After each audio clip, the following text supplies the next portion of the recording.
Lambert, c.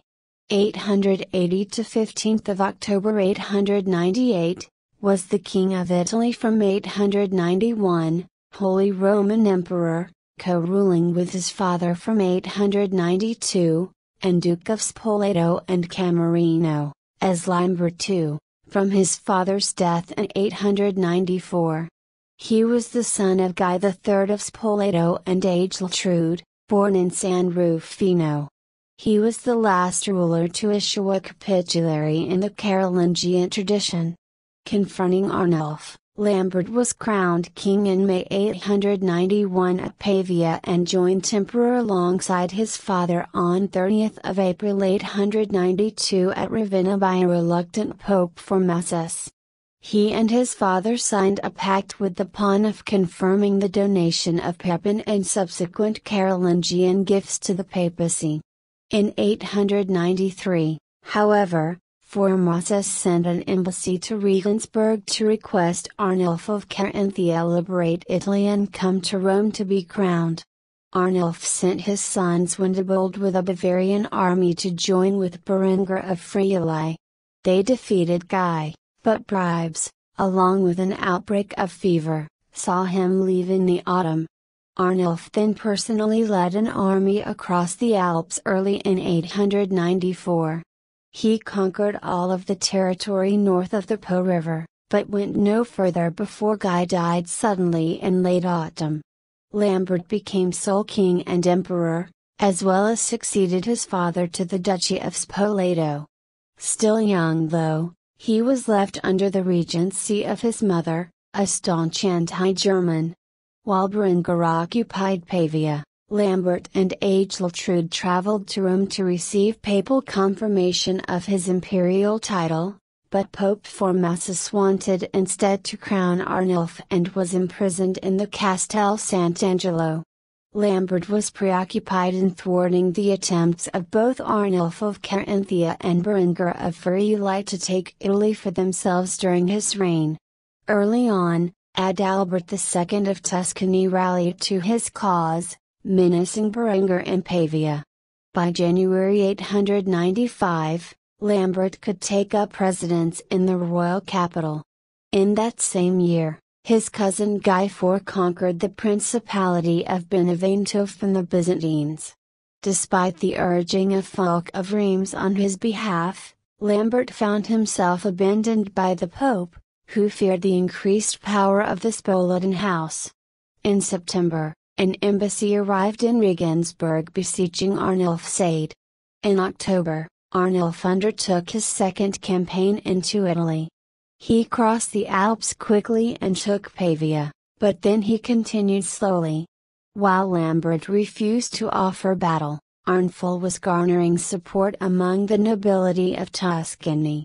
Even Adalbert joined him. Finding Rome locked against him and held by Ageltrude, he took the city by force on 21st of February 896, freeing the Pope. Arnulf was there crowned king and emperor by Formosus, who declared Lambert deposed. Arnulf marched on Spoleto, where Ageltrude had fled to Lambert, but he suffered a stroke and had to call off the campaign. That same year, Formosus died, leaving Lambert once again in power. Renovatio Reni Francorum. After Arnulf returned to Germany and until his death, Lambert and his supporters, most powerful in the northeast and the center of the peninsula, were in complete control of Italy. He retook Pavia and decapitated Maganulf, Count of Milan, who had joined Arnulf.